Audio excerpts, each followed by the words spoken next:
Assalamualaikum warahmatullahi wabarakatuh. Semangat pagi, salam sehat. Semoga kita semua dalam keadaan sehat selalu. Pada pertemuan kali ini, mata pelajaran Bahasa Indonesia, kita akan membahas tentang teks laporan hasil observasi atau yang sering disingkat menjadi teks LHO. Selanjutnya, materi yang akan kita bahas yaitu mulai dari pengertian teks LHO, tujuan teks LHO, fungsi teks LHO, struktur teks LHO, karakteristik, dan kebahasaan dari teks laporan hasil observasi.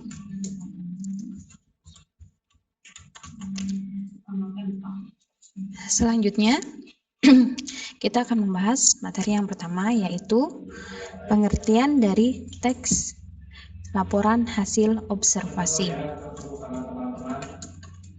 Nah, pengertian dari teks laporan hasil observasi yaitu teks yang berisi penjabaran umum mengenai suatu yang didasarkan pada hasil kegiatan observasi.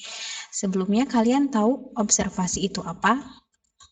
Nah, kegiatan observasi merupakan kegiatan pengumpulan data atau informasi melalui pengamatan langsung atau peninjauan secara cermat di lapangan atau lokasi pengamatan. Lebih jelasnya, observasi itu adalah peninjauan atau pengamatan di suatu lokasi, seperti itu. Kemudian kegiatan ini dilakukan untuk memperoleh informasi tentang tingkah laku, keadaan, kondisi, atau situasi dari objek yang diteliti. Nah, data-data ini yang kemudian nantinya akan dijadikan teks laporan hasil observasi. Nah, adapun tujuan dari teks laporan hasil observasi yaitu yang pertama mengatasi suatu masalah. Kemudian yang kedua menemukan teknik atau cara baru. Yang ketiga mengambil keputusan yang lebih efektif. Yang keempat melakukan pengawasan atau perbaikan. Dan yang terakhir mengetahui perkembangan suatu masalah. Setelah tadi kita membahas tentang tujuan dari teks laporan hasil observasi, selanjutnya yaitu fungsi dari teks laporan hasil observasi. Adapun beberapa fungsi dari teks laporan hasil observasi yaitu yang pertama, melaporkan tanggung jawab sebuah tugas dan kegiatan pengamatan. Nah, teks laporan hasil observasi itu kan tadi adalah teks yang berupa hasil dari pengamatan. Nah, jadi fungsinya itu untuk melaporkan pertanggungjawaban tersebut. Kemudian yang kedua yaitu menjelaskan dasar penyusunan kebijaksanaan, keputusan, dan pemecahan masalah dalam pengamatan. Yang ketiga, sarana untuk pendokumentasian, dan yang keempat atau yang terakhir sebagai sumber informasi terpercaya. Selanjutnya yaitu struktur dari teks laporan hasil observasi. Apa saja sih yang harus ada di dalam teks laporan hasil observasi itu? Nah, ada 4 struktur dari teks laporan hasil observasi. Yang pertama itu ada definisi umum, yang kedua deskripsi bagian, yang ketiga deskripsi manfaat, dan yang keempat penutup atau simpulan. Kita bahas satu persatu dari struktur teks LHO ini. Yang pertama definisi umum. Apa sih yang isi dari teks struktur dari definisi umum maksudnya? Definisi umum ini merupakan bagian pembuka yang berisi pengertian mengenai suatu yang dibahas di dalam teks. Jadi yang pertama kita bahas itu adalah definisi dari objek yang kita teliti atau kita amati.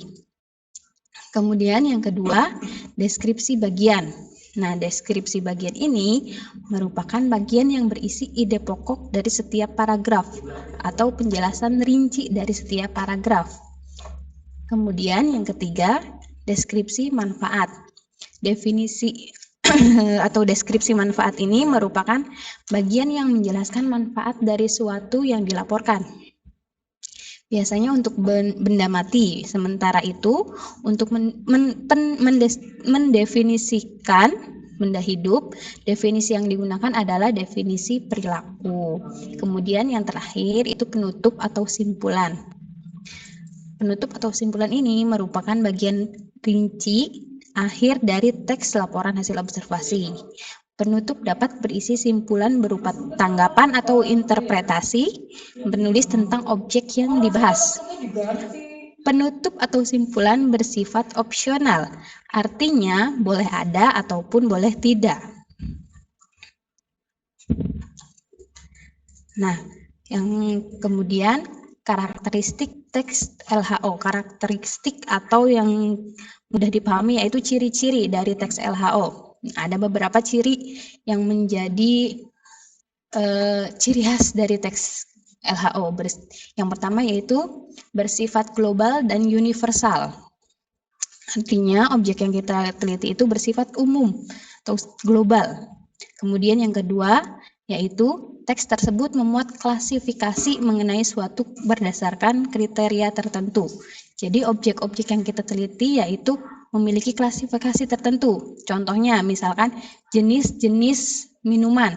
Nah, itu diklasifikasikan menjadi misalnya ada yang berupa obat, minuman yang berupa obat, ada pula minuman yang berupa penyegar, misalnya seperti itu. Kemudian ciri yang ketiga atau karakteristik yang ketiga yaitu objek yang dibicarakan adalah objek tunggal. Jadi objeknya hanya satu, tunggal.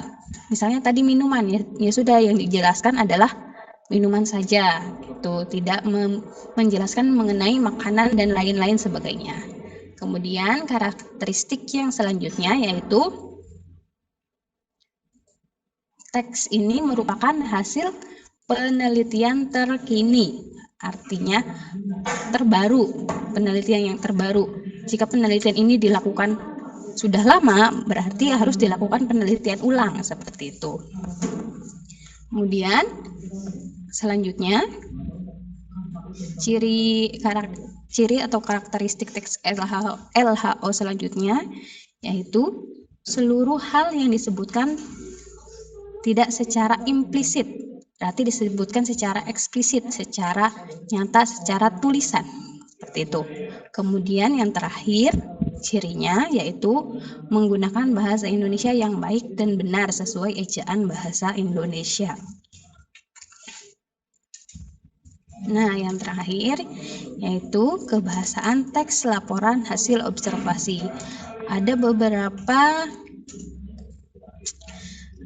kebahasaan atau bahasa Indonesia yang diterapkan di dalam teks LHO, diantaranya yaitu ada kata rujukan, ada kata kelompok kata atau yang disebut dengan frasa, kemudian yang ketiga ada kata berimbuhan, yang keempat kalimat deskripsi, kemudian yang kelima konjungsi, yang keenam kalimat definisi, dan yang terakhir adalah kata baku. Nah, untuk contohnya kemarin kalian sudah mencatat di buku catatan kalian, silakan dibaca lagi, dan untuk pertemuan selanjutnya kita akan membahas mengenai menginterpretasi atau mencari arti isi dari teks laporan hasil observasi. Seperti itu untuk pertemuan hari ini. Saya cukupkan, semoga bermanfaat. Saya akhiri. Assalamualaikum warahmatullahi wabarakatuh. Terima kasih.